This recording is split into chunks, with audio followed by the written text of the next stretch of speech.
Hey, hello, and what is up, my bookish beauties? My name is Alice, aka the Book Muffin, and welcome back to my channel. Today I'm going to be doing my July wrap up for the month. Haven't read that many books this month, but let's get on with the video.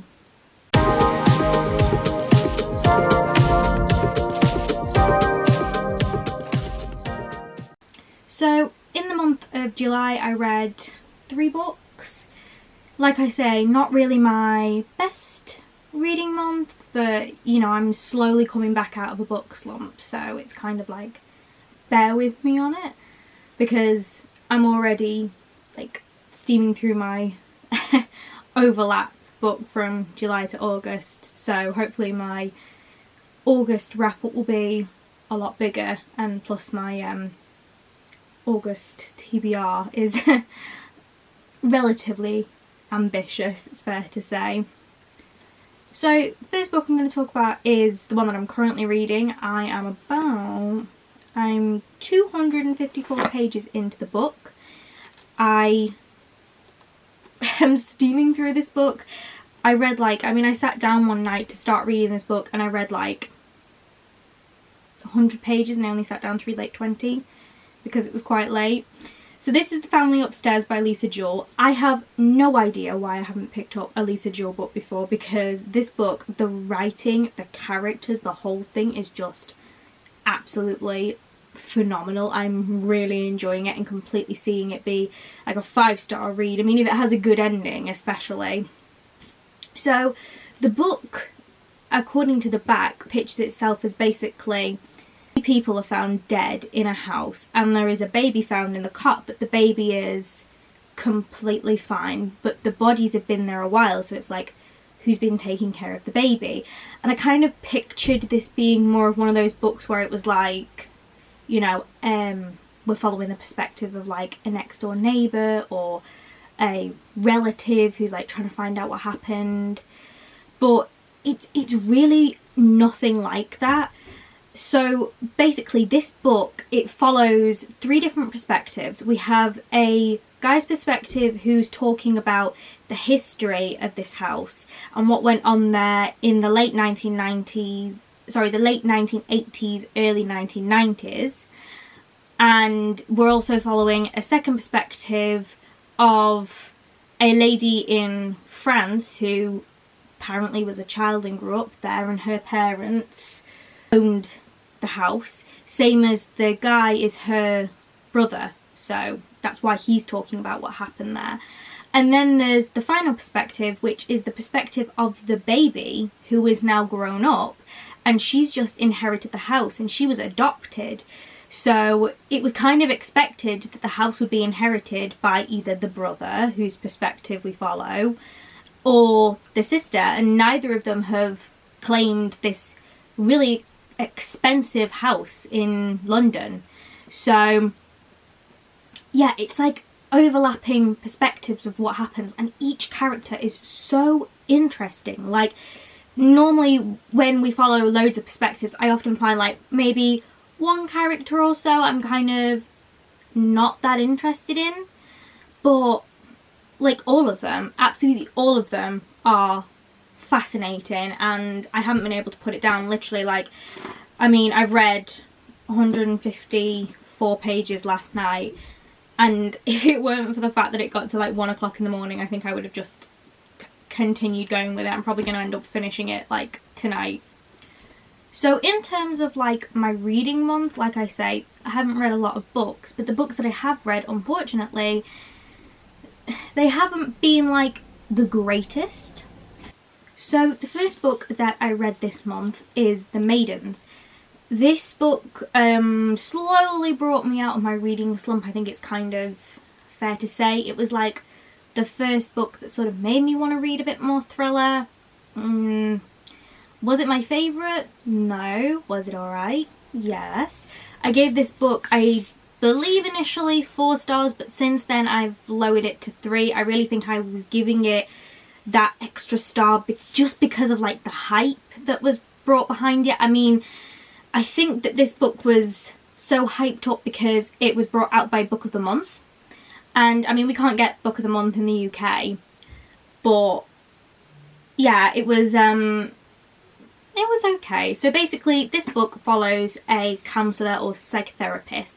She runs like group therapy groups, and basically her niece contacts her, who she is the legal guardian of, and says that her friend has been murdered at Oxford University.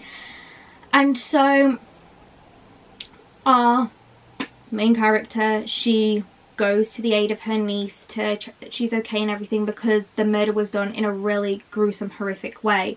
And her niece appears to be kind of afraid and skeptical of this professor, which leads our main character on this pursuit of proving his guilt, because the girls who are dying are his sort of, well, his maidens. That's hence the Maidens. They're his like group of elite girls who are highly academic and who he gives like private tutoring to. So we're like following our main character trying to prove his guilt. We also follow perspectives where there's like her with her people who she's counselling.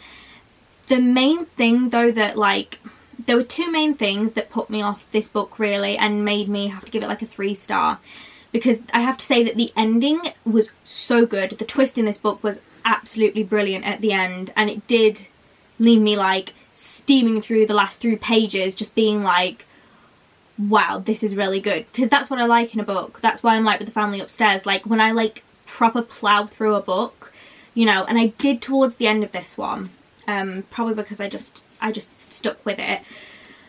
But basically there's this whole side of academics. Now if you're really into Greek mythology, then you'd really like this, because it does go quite in depth, like they're almost giving the lectures really. For me though, it's not something I like, that I'm really interested in, so I found those parts really boring. There is a lot about Greek mythology in here, and it just really didn't interest me all that much. And the second thing that I kind of had like my grievances with in this book was, if you'll pardon the pun, grief. Like there is so much talk of death and grief, and the thing is I mean, it gets pretty heavy. I mean, the main character has lost her partner and she's still grieving the loss of her partner. It is incredibly sad and tragic, because where they met was at Oxford University, so all these memories are coming back to her while she's there.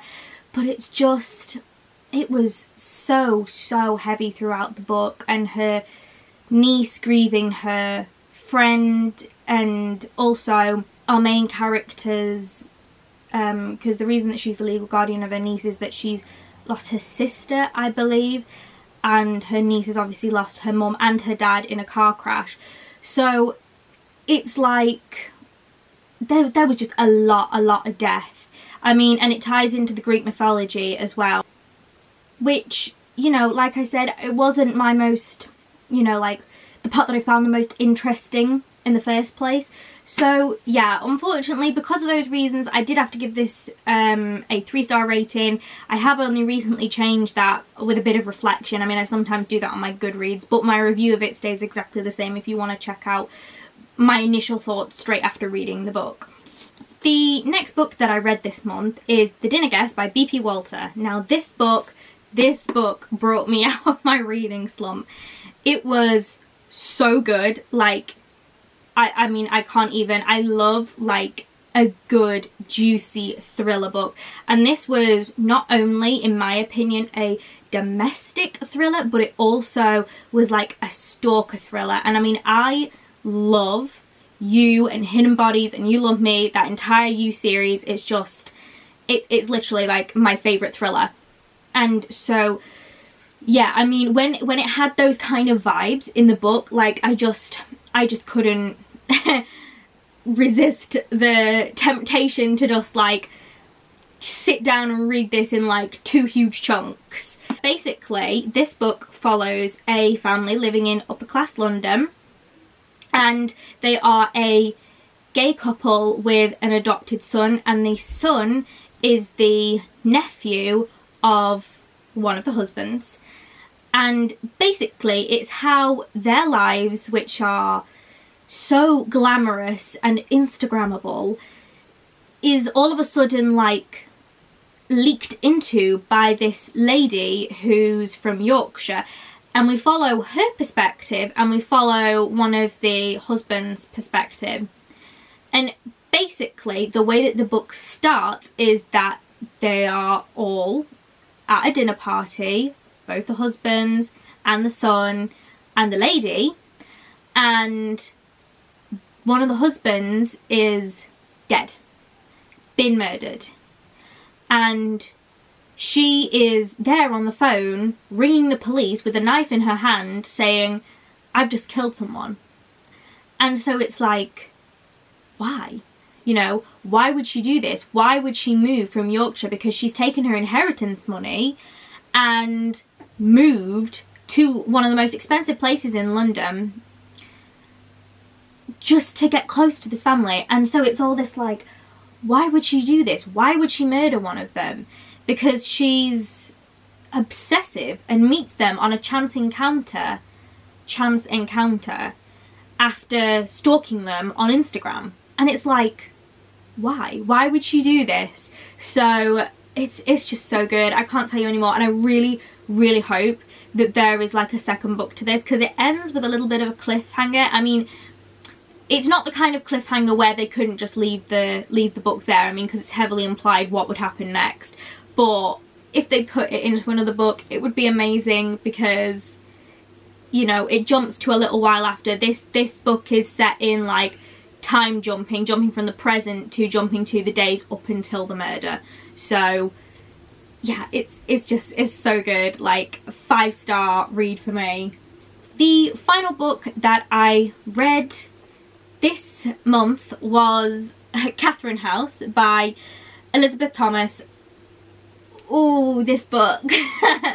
Yeah, this book was just I had to give this book 1 star. Now, this is something that I really rarely do, and if you look on my Goodreads, I don't think I've ever done this for anything other than, I believe, maybe Eclipse. I think I even gave Eclipse 2 star. This book is just, I mean, it was boring. Like, I really, really wanted to DNF it, and if it weren't for the fact that I was thinking I could review this, I could, you know, put it in like maybe my worst reads of the year. Oh, it was just...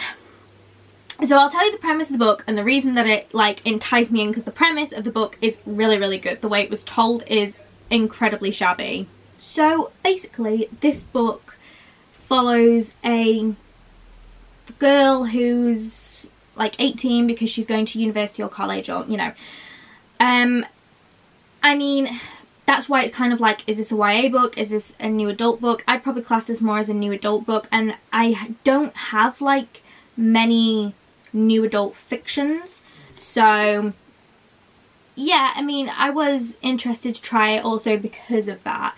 But we follow this girl and she goes to this university, and this university is a closed gated university where basically it produces like the elite of society, like presidents, politicians, you know, famous actresses and directors and authors. Like, it produces the creme de la creme of society, and that's why it's like incredibly hard to get into. So our main character goes to this university, and we're following her journey through this university and like her friends and her experience. And also, while she is there, there's like this underlining science that's going on, like new technology that's being developed there. And there's also this path of like, it's supposed to be described as almost like cultish, like people are completely falling in love with Catherine House, you know. Okay, so that premise, you think about it, it's like new adult, similar to my age, you know, going into this place where there's like maybe a cultish vibe, weird scientific experiments going on, you know, and friendships and all this kind of thing. Oh my gosh. So not the case at all, unfortunately.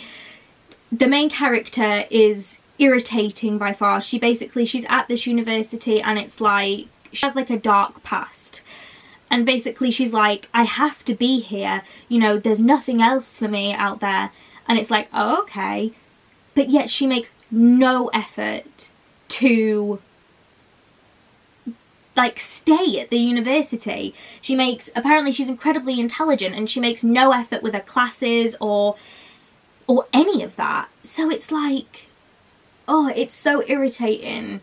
She just like sleeps around and drinks and spends her entire days in like this haze kind of state. It's irritating by far.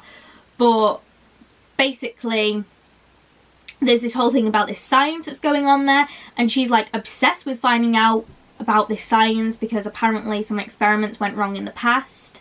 Their chief scientist was discredited or something like that. You do not find out really about the science. I mean, you find out like what it is, what it does, the experiments that they're doing kind of thing, but you never find out like what it actually is, how it works.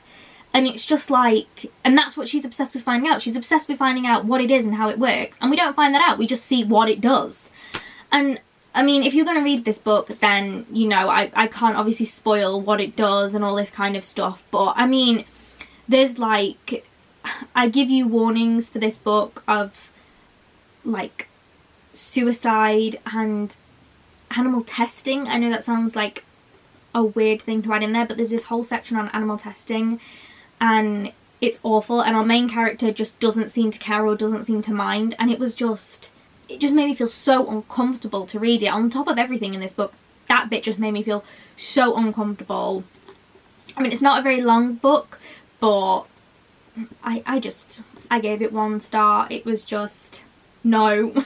Just no for me. So yeah, that's all the books that I read this month. Obviously, like I say, not the biggest reading month, but hopefully in the coming month there will be a lot more read. So if you liked today's video, please give it a thumbs up down below, and subscribe if you're interested in getting some more bookish content. I leave in the description all the links to where to purchase the books that I talk about, and also I leave all my extra bookish content areas, such as like my Instagram and my Goodreads and my Twitter. So yeah, please follow me on those if you'd like a bit more content from me outside of filming, and I will see you in the next one. Goodbye.